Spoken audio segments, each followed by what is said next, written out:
So আপনারা যদি একটি খুব সুন্দর লাভ স্টোরি এবং ভালোবাসা এবং দরদ মাখানো কন্টেন্ট দেখতে চান, তাহলে আপনাদের বলবো আজকে ভিডিওটা ফুল দেখেন। সো হাই, আমি শাহপুরান শুভ আপনার সাথে আছি, আপনারা দেখছেন সিনিবু। সো আজকে আমি কথা বলবো হচ্ছে এবারে ভ্যালেন্টাইন্স ডে তে দেখা আমার সেরা কাজ নিয়ে হচ্ছে আজকে আমি কথা বলবো, আর সেটা হচ্ছে ঘুমপড়ি। সো আপনারা হয়তো জানেন যে 20শে ফেব্রুয়ারি চরকিতে ঘুমপড়ি নামের একটা ওয়েব ফিল্ম রিলিজ পায়, যেখানে সেটা ডিরেকশন দিয়েছে জাহিদ প্রীতম এবং সেখানে মেইন ক্যারেক্টারে অভিনয় করেছে প্রীতম হাসান এবং হচ্ছে তানজিন তিশা। তো ঘুমপড়ি হচ্ছে এমন একটা কন্টেন্ট যেটা দেখলে আপনাদের কাছে খুব ভালো লাগবে, তার কারণ হচ্ছে এটা খুব দরদ নিয়ে বানানো হয়েছে এবং এটার ভিতরে খুব ইমোশনাল লাভ স্টোরি আছে। সো আমি যদি শুরুতে একটু গল্পটা নিয়ে কথা বলতে চাই, এটার যখন আমি ট্রেলার দেখি তখন হচ্ছে যে ট্রেলার দেখে আসলে বোঝা যাচ্ছিল না যে আসলে গল্পটা কেমন হবে, কিন্তু ফাইনালি আমি গল্পটা দেখলাম এবং আসলে অনেক চমকপ্রদ হলাম।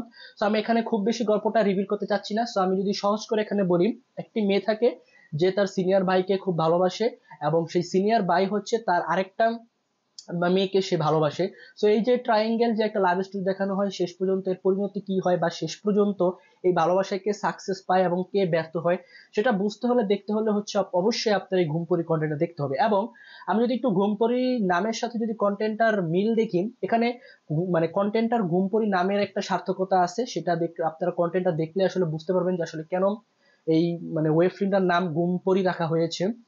সো এখানে যদি আমি অ্যাক্টিং এর কথা বলি, সো অ্যাক্টিং এর কথা বললে আমি প্রথমে কথা বলবো হচ্ছে প্রীতম হাসানের কথা। সো আপনারা জানেন হয়তোবা যে প্রীতম হাসান একজন সিঙ্গার।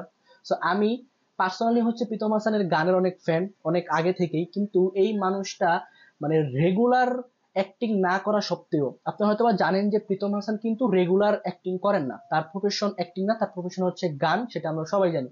কিন্তু প্রফেশন অ্যাক্টিং না করে বা রেগুলার অ্যাক্টিং না করেও সে এই কন্টেন্টের ভিতরে যে অভিনয়টা করেছে, জাস্ট এক কথায় আউটস্ট্যান্ডিং। অর্থাৎ একজন নায়কও আমার কাছে মনে হয় বাংলাদেশের এই যে নাটক বা ফিল্ম ইন্ডাস্ট্রির মধ্যে বর্তমানে যে নায়করা আছে বা ইউটিউবে আমরা যেই সব নায়কদের দেখতে পাই, আমি তাদেরকে ছোট করে কথা বলছি না, কিন্তু আমার মনে হয় ওই নায়করাও এই প্রীতম হাসানের মতন অ্যাক্টিং এই জায়গাটায় এসে করতে পারতো না, আমার কাছে পার্সোনালি এটা মনে হয়। অর্থাৎ প্রীতম হাসানের অ্যাক্টিং জাস্ট আউটস্ট্যান্ডিং ছিল।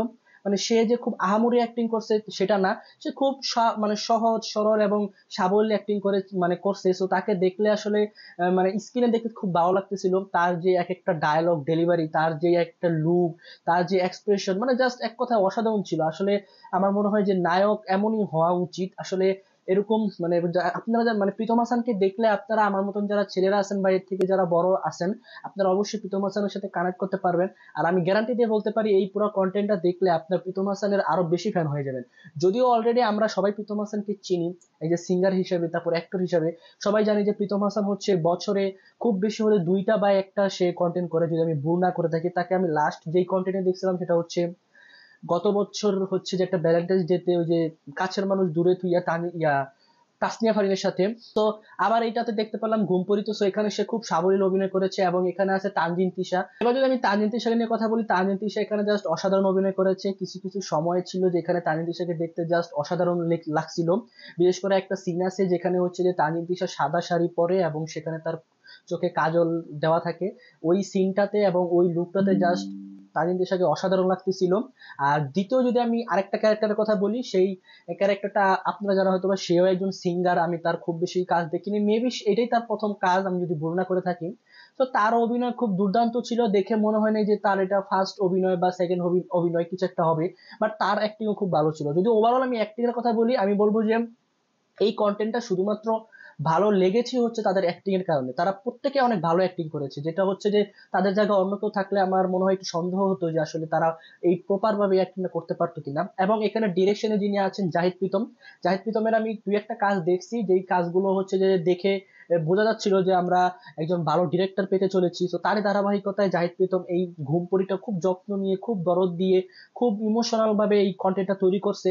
বেশ কিছু জায়গায় প্রোডাকশন কোয়ালিটি আমার কাছে খুব ভালো লাগতেছিল। সো ওভারঅল যদি আমি এই ঘুমপড়িটা নিয়ে কথা বলি, এখানে দরদ মাখানো ভালোবাসা দেখানো হয়েছে।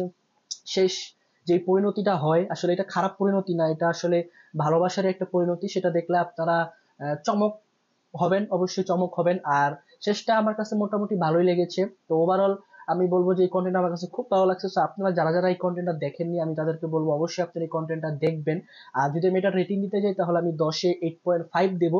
সো আপনারা যারা দেখছেন তারা অবশ্যই কমেন্ট করে জানাবেন যে আপনাদের কাছে কেমন লাগছে কন্টেন্টটা, যারা দেখেনি তারা অবশ্যই হচ্ছে এই কন্টেন্টটা দেখবেন, মাস্ট রিকমেন্ডেড। সো আজকে এই পর্যন্তই, দেখা হবে পরের ভিডিওতে। আল্লাহ হাফেজ।